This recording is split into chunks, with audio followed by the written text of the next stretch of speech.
What's up, everybody? It's your boy Stevie the Black. This is Steve the Black. I'm back, and I've had a good while to think about this. Sports is a funny thing, man, because it ain't got nothing to do with us, and yet we are so emotionally invested that when your team does good, you feel great and amazing. And when they do bad, they're just like, you're so down and disappointed and angry and sad and all sorts of things, right? So I kind of envy those who don't watch sports because they don't have to go through these roller coaster of emotions, especially if you're a fan of Philly sports, because oh my gosh, did they put you through some things, man. No matter how good you think they can be, they never quite live up to your expectations. And when you don't have expectations is when they seem to surprise you the most, right? So I say all that to say this, right? Yesterday, Game 5 in Miami, Sixers have won 2 straight at home. They have protected their home court. It's anybody's ball game now, right?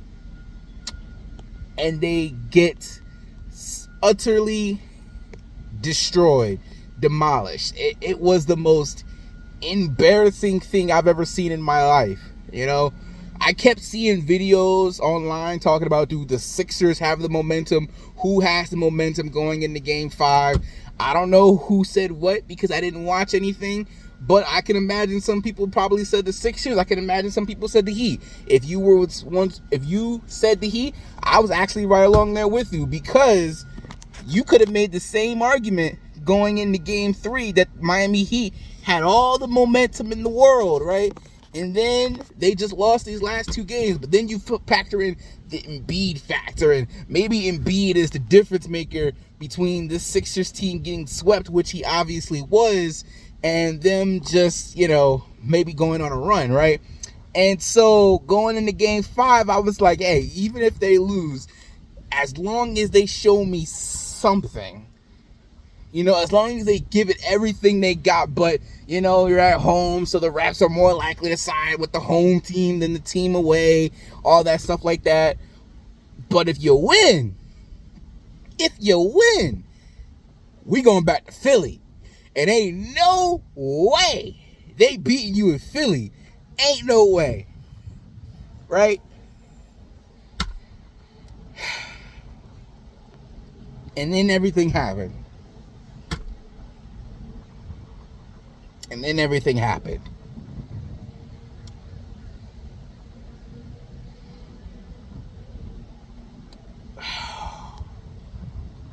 The narrative that Joel Embiid played terrible yesterday because he didn't win the MVP is the most lazy thing I've ever heard. Now, I'm not saying it's not true, because if you put your heart and dedication into something and you truly give it 100%, and everyone's acknowledging, yeah, you're one of the best, and you still don't win it, I understand the anger and the frustration.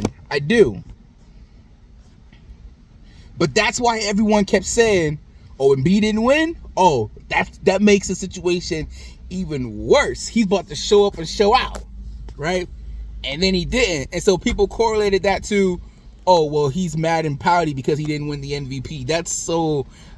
That's lazy. Now, according to sources that were close to the team, they said Embiid was really quiet, wasn't really talking with anybody that day, kind of keep it to himself. His body language, his energy, it just wasn't great. And we all have those days, but athletes, they're not allowed to have those days. We all have those days, right, where we just don't feel, heck, I feel that way every day. I'm depressed every day, So I totally get it. I'm angry and sad every day. So I get it. I understand, right? But I'm not a $1 billion athlete, or $1 million athlete, so I guess that's okay for me to feel that way, but not Embiid, right? Anyway, so we can just excuse the fact that, oh, it's not because he just came off concussion protocol, or he's got a broken thumb, or he's got a broken face. No, it's because he didn't win the MVP. That's the conclusion that we're going to go to. Really, Charles? Really, Shaq? Stephen A? Skip? Shannon? Like, these are the things that we're saying? No, man. It's just, he had a bad game. And when your best player has a bad game, the rest of the team has to kind of be like, all right, well, let's lift him up. Let's come together and let's lift him up. But they couldn't do that. See, I'm not a fan of James Harden. And I said the moment we got him, everyone was cheering, yeah, we got James Harden, yeah. I said all along, I don't think we're winning the championship this year. But at the very least, I wanted to get to the conference championships because I'm sick and tired of getting bounced in the second round, right? I did not foresee James Harden coming here and just completely sucking. Like, that has been the most mind-boggling thing of all. Yeah, I expect him to choke, but yeah, that's when he was the man. Now we've got Embiid. Embiid's the man here, not Harden. So all he has to do is just be a more aggressive point guard, you know? But he can't even do that. He just can't do that. I don't know if it's his hamstring. I don't know if he's out of shape. I don't know if Father Time just finally caught up to this man, was like, nah, you ain't getting away with this anymore. I do not know. But all I know is that this man flat out sucks. And seeing Seth Curry sitting on the sideline the other day got me all types of feel inside, because I'm like, man, we really could use Seth right now. Now, I know then we didn't really need Seth because, you know, the Sixers were shooting lights out of the basketball. But we could have used them last night. Because the Sixers just couldn't buy a shot. Just lack of energy, lack of everything, man. It was the most embarrassing thing I've ever seen in my life. I can't explain to you what happened. You know, I actually did a little bit of research. And I looked it up. And I said, is it safe to fly with Embiid's condition, you know, with the orbital fracture? And it says actually it's not. It causes them major discomfort. And so I'm like, I don't know if that was the case, but maybe that's part of it, you know. I don't know, man. It's just, and then you go to the Maxey factor, and it's just like, well, yes, Maxey has his moments, but he's still a 21-year-old kid. When he's putting up 30 points in playoff games, man, you forget that. When he's energetic, he's like the heart and soul of the team, man. He brings everyone up. He's so energetic and everything you expect him to do. But I'm like, dude, he's still only 21 at the end of the day. He can't do everything. You know, when Embiid's not going and Harden's not going and Tobias isn't going, who do you think they're going to focus on? They're going to focus on Maxey. You know, it frustrates me more than anything, because if they had just won, if they had somehow figured out a way to win Game 5, you know there's no way they were winning Game 6 in Philly. It was just no possible way. And now, honestly, I don't even know if they're going to win Game 6. I really don't know. I really, really don't know. Because I can't trust this team. This is why I said a couple videos ago, when it came to Howie Roseman, because he had 2 good drafts in a row, oh, we can let Howie Roseman off the hook now, right? Wrong. You need to keep the pressure on him, because if he feels like, oh, I've got, the city's got my back again, they approve of me again, so that means I can relax and chill. Wrong, absolutely wrong. Because the moment you take the foot off the gas, bad things happen, and we get drafts like 2016 and 2017 where they're not attributing and everybody sucks, and it's just like, man, what the heck happened? You just look at everything that's going on with this team, and it's just like, it's a miracle where they are. But think of it like this, right? The reason why what makes 2017 so special is everything that could have went wrong, and they still won the Super Bowl. That's what makes it so special. Not that they won the Super Bowl, but everything that they endured, and they still won the Super Bowl. You lose your Hall of Fame left tackle. You lose your electrifying running back. who's also a Hall of Famer. You lose the MVP of the season. You lose your quarterback of the defense. You lose one of your important pieces on special teams. You lose all these important players. Nick Foles, your backup quarterback's playing like a backup quarterback. The team just seems down and out. Everyone's counting you down and out. No one believes in you. But you figure out a way to get back. But you figure out a way to make it work, and you get to the Super Bowl. Then you could have crumbled against New England. It's New England. It's the dynasty. It's the evil empire, you know. But you overcame. You could have folded when they came back and they took the lead at the end and like, what was it, like mid fourth quarter, like 9 minutes, something like that. You could have folded then. Oh man, New England, they didn't go away. Matter of fact, they came back stronger in the second half. They got the lead now.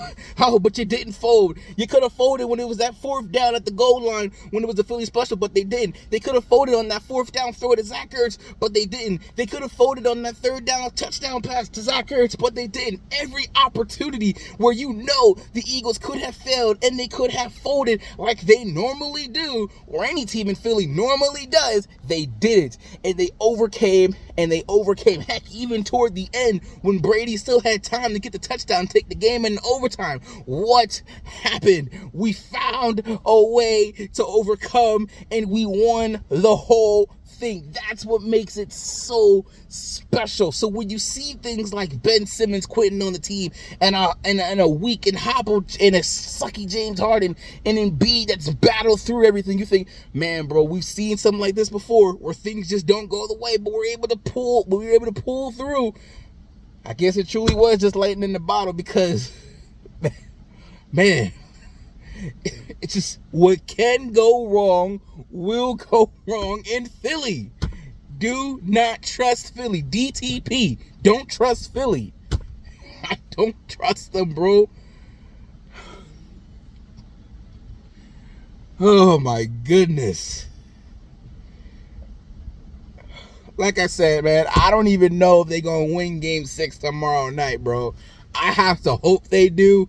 And then they just show up and show. And then if it is the plane, that the reason why Embiid wasn't feeling good, particularly that day, then maybe you get a bus and you leave Friday night and you drive to Miami so he can relax all day Saturday. Because I cannot stress to you how sick and tired I am of getting bounced in the second round, man. It's so frustrating, man. When honestly, and I'm being honest here, I think we're better than Miami. I truly do believe I think we're better than Miami. Miami is not all of that. They're not. I think we can beat Miami. Honestly, I think we can beat Boston too. Milwaukee, Giannis, I don't know. But I think we can beat Boston. They give us a good fight. But I think we're better than Miami. If not, it's really close. Because Embiid, even at a 60%, is probably closer to their best player, Jimmy Butler. But he's still better than Jimmy Butler. We're not going to sit here and act like Embiid was putting up MVP-type numbers in the games 3 and 4 when he played. I think he only had like 23, 24 points? And he had 24 points in game 4, and he had 17 points in game 3. But it was just the fact that his presence was there that is what turned the tide, plus his defense. So the fact that he was feeling the way that he was feeling, it's for a certain reason. You can't just assume it's the MVP. He had to know for a while he wasn't winning the MVP. So why all of a sudden would yesterday make a difference? I have no idea. But that's just the narrative people decided to roll with.